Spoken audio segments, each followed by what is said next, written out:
Hello, welcome to my channel. My name is Samantha and this is DumbbellsNDelights, a channel where you get tips and tricks on how to live a delightful life. Thank you for choosing to watch today.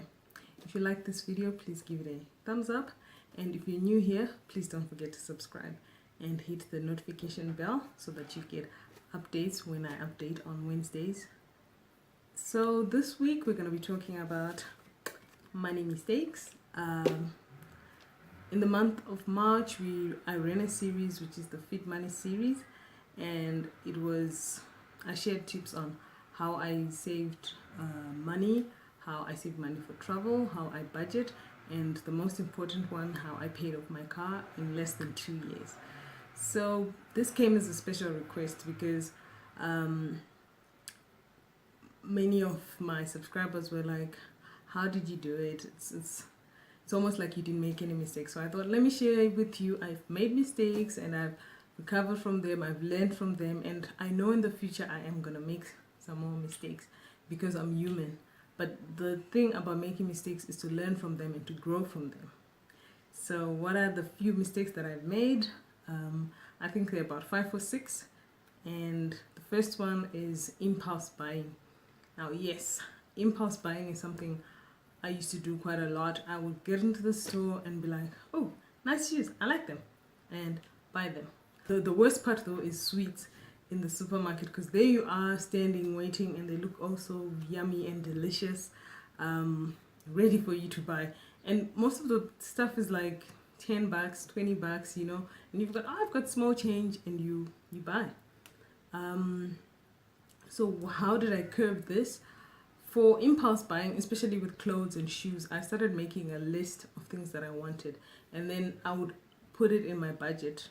And if you want to know how to budget, I have a video for that, which will be in the descriptions below.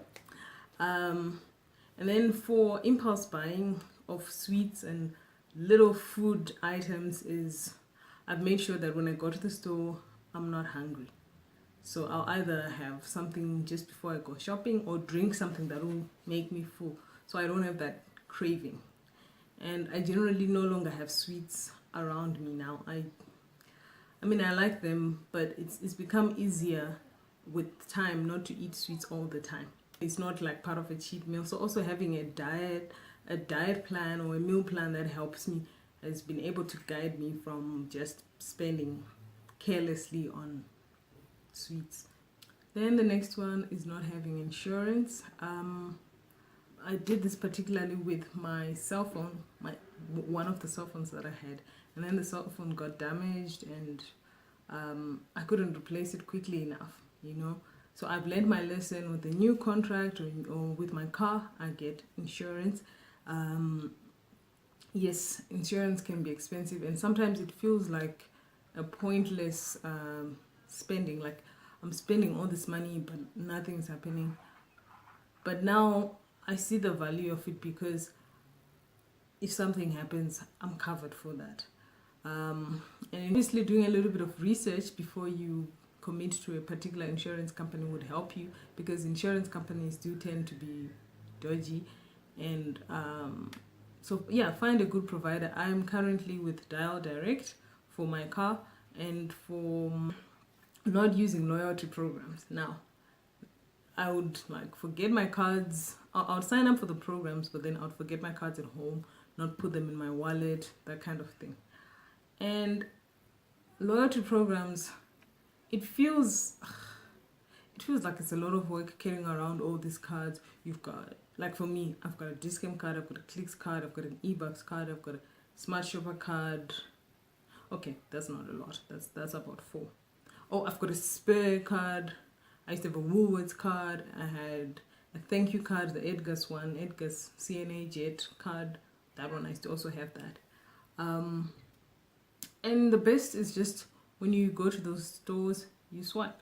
So like when I buy at Discount, I can swipe my eBucks card even if I'm not using my FNB card. So let's say I'm paying with cash. For whatever reason I'm paying with cash, I can swipe my eBucks card and get points for shopping at Discount. But I also swipe my Discount card, okay, and I get some more points.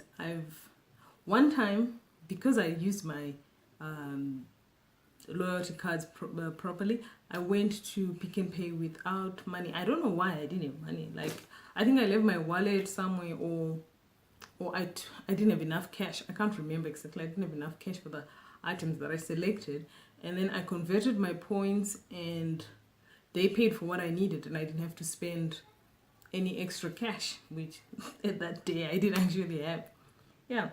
Next mistake is not keeping track of your spending. Now, because I didn't keep track of my spending in point before, I didn't have cash in my wallet, you know. Thankfully, I had my loyalty cards. But then the reason why I feel keeping track of your spending, it helps you not just to avoid embarrassing scenarios at the supermarket, but also it helps you to just be more aware of your money, how you're spending, and if there's any areas where you can cut down, if there's any areas where you can increase. Like for me, saving is important. So I'm always looking to cut down in other areas and increase my savings. Because I do not have things like medical aid. I do not have my service warranty expired on my car. So for maintenance for my car, I have to put money aside, because cars, they require maintenance. There's always something that needs to be fixed. So I'm not gonna wait for the car to break down, then borrow money from this guy, borrow money from Jane, borrow money from John. No, I've created buffers for that. So because I keep track of my spending, I know, okay, last time I had repairs on my car for this much, so I should save around this much, you know, for like my next service. So yeah, that definitely helps me, because I'm planning ahead and I'm knowing where money should be going, and I'm allocating it in the right places. I go to the till, I swipe, I know there's enough money for all that, whatever it is that I purchased. Then the next point is not saving. There was a time I didn't save like at all. Like I didn't save a single cent, single rand. And then emergencies would come up and I have no money, and I borrow money from someone, and then I have to pay it quickly, or I have to pay it with interest. And for me, generally I don't like borrowing money, but at that point, because I didn't save, I had to borrow the money, and then I had to pay it back with interest. I'm losing money already, because now I'm spending more than I actually needed for that particular setup, for that particular emergency. Then the other reason for saving, how I fixed it, was that I started making the decision of, if I want something, I'm gonna work towards getting it by saving such an amount. So like for my new phone, like the one I'm filming on, this Samsung J5, I paid for it cash. How did I pay for it cash? I didn't just like wake up and be like, I'm gonna buy a phone, and I bought one. No, I looked for the price, I put down the money, and then slowly started saving and put it away. If you would like to find out more about saving, I've got a video just for that. I'll put it in the links. Then this one, this is tricky. Buying inferior products.